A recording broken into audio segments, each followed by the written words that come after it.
সন্তুষ্ট মোটেই না, কারণ এত দূরে মণিপুরের কলেজে ঠিক হয় না এত দূরে দেয়া। আমাদের বাচ্চারা খুব হয়রানি হয়ে গেছে, আসতে 3 ঘন্টা লেগে গেছে। কমার্স কলেজের পাশের থেকে কমার্স কলেজের পাশ থেকে আসছি, অথচ আধা ঘন্টা ধরেন 1 ঘন্টা লাগবে, কিন্তু সেই ঘন্টা 3 ঘন্টা। 8টার সময় রওনা দিছি, 9:45টায় এসে পৌঁছে।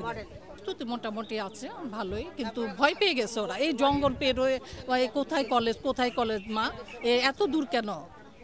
মণিপুর তো আমাদের বলছিল চেঞ্জ করে দিবে, কিন্তু এত দূরে যে দিবে সেটা আমরা চিন্তাও করতে পারিনি। খুবই হয়রানি হয়েছে। এখনো বাচ্চা কাচ্চা, এই যে 5-10 মিনিট আগেও একটা বাচ্চা ঢুকছে, তাহলে ওই বাচ্চাটার অবস্থা কি হবে বুঝছেন?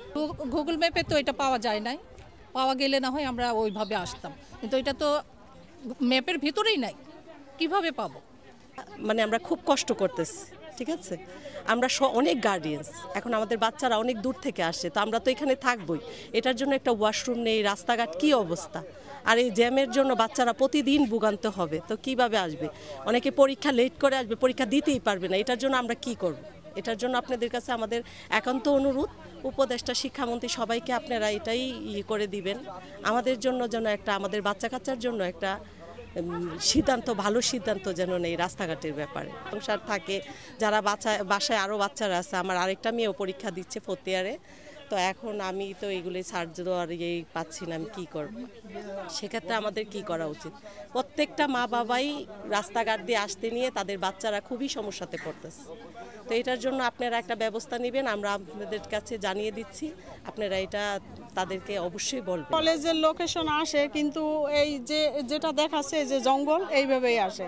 আমরা মনে করছি হয়তো গুগল তো অনেক কিছু একটু এইভাবে ওভাবে দেখায়, এর জন্য আমরা আর কি গুগলেরটা ধরি নাই। আমরা একজনের পরীক্ষার্থী অনেকের কাছে লোকেশন চাইছিলাম, ওরা আমাদের যে লোকেশন দিছে সেই লোকেশনে তো আমরা যাইয়া পাই নাই। ওই যে পুলিশ সিটি, ওই কি কয়, রাকিন সিটি পুলিশ কনভেনশন হলের পিছনে, ওইখানে আমরা গেছি। ওইখানে গিয়ে সেই সকাল থেকে খুঁজতেছি কলেজ, কোথাও কলেজ পাই না। মাইয়া তো কান্নাকাটি শুরু করছে, সারা রাত ঘুমায় নাই, পড়ালেখা করছে টেনশনে, বমি করে।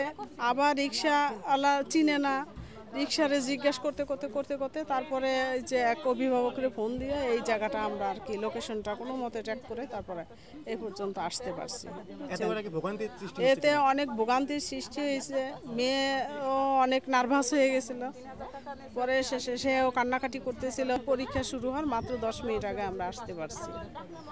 অনেক ভোগান্তি, তারপরে রাস্তায় তো যানজট আছে, পুলিশ সিটির সামনে বহু জ্যামে পড়ছিলাম আমরা, রিক্সাওয়ালাও পর্যন্ত চিনে না, বুঝছেন। পরে শেষে আমরা ওই যে কী বলবো, রিক্সাওয়ালা আমাদের এখানে সেখানে নামাই দেয়, আমরা কোথাও নামি না। আমি বলছি কি কলেজ কোড মিলাবো তারপরে রিক্সা ছাড়বো, এর আগে ছাড়বোই না। পরে এভাবে করে করে জিজ্ঞেস করতে, এমন একটা জায়গা, ব্যাকওয়ার্ড জায়গা যেখানে কেউ চিনেই না। পুরো এমন ভালো একটা কলেজ, স্কুল, সুনামধন্য স্কুল, সেই স্কুল যে এইরকম একটা জায়গা সিলেক্ট করবে, এটা আসলে কল্পনাই করা যায় না। যেখানে বৎসরে কত টাকা নিয়ে পড়ালেখা করাইয়া তারপরে শেষে তারা এরকম একটা জায়গা সিলেক্ট করছে, মণিপুরের মতো জায়গা, আসলে এটা আশাই করা যায় না। সামনে রেখে আমাদের যে এইচএসসি পরীক্ষা 2025 আজকে থেকে শুরু হলো, সমস্ত স্বাস্থ্যবিধি মেনে আমরা এই পরীক্ষা নিচ্ছি। শিক্ষার্থীদের সমস্ত রকম সুযোগ সুবিধা আপনারা তো দেখতেই পাচ্ছেন, আমাদের কলেজের আঙিনা কত সুন্দর, আমাদের এই মাঠ, তারপরে আঙিনা, সমস্ত সব কিছুই আমরা পরীক্ষার আগে পরিষ্কার পরিচ্ছন্ন করে স্বাস্থ্যবিধি মেনে আজকে থেকে পরীক্ষা আমরা শুরু করেছি আলহামদুলিল্লাহ। এবং এ পর্যন্ত আমাদের যে পরীক্ষা শুরু হয়ে গেছে তো 40 মিনিট হয়ে গেল, কারো কোনো অসুবিধা হয়নি।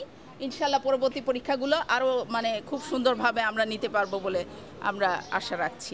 সিটি কর্পোরেশন অনেক আগে থেকেই ওইখানে ময়লার করে রেখেছে, ওটা ওনাদের দায়িত্ব। আমরা যতটুকু সম্ভব ওনাদের সাথে যোগাযোগ করে আসার পরীক্ষার্থীরা যাতে সুন্দরভাবে আসতে পারে সেই ব্যবস্থাও আমরা করেছি।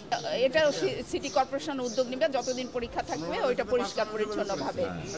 1-2 মিনিট 1-2 জন লেট করে একটু ঢুকেছে, 10টা 5 পর্যন্ত আমাদের ছিল এন্ট্রি করে আমাদের ওখানে দেখেন খাতা এন্ট্রি করে কি কারণে লেট হলো। আজকে স্বাভাবিক একটু জ্যাম জটের শহর তো, 1-2 জন একটু লেট করে ঢুকেছে। এবং মানে আমাদের আমি কি বলবো, সব পরীক্ষার্থী আমাদের সময় মতো ঢুকে গেছে, সময়ের আগে ঢুকে মানে পরীক্ষা দিতে এসেছে।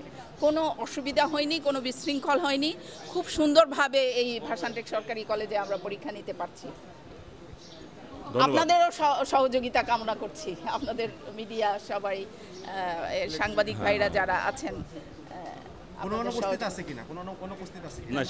সেটা তো আধা ঘন্টা পরে আমরা দেখতে পারবো কোনো অনুপস্থিত আছে কিনা, কি কারণে অনুপস্থিত থাকতে পারে না, এটা সাথে সাথে তো দেয়া যাবে না। এটা লাল কালি দিয়ে অ্যাটেন্ডেন্স তারপর কাউন্ট হবে, তারপরে ওটা টোটাল নাম্বার বলা যাবে।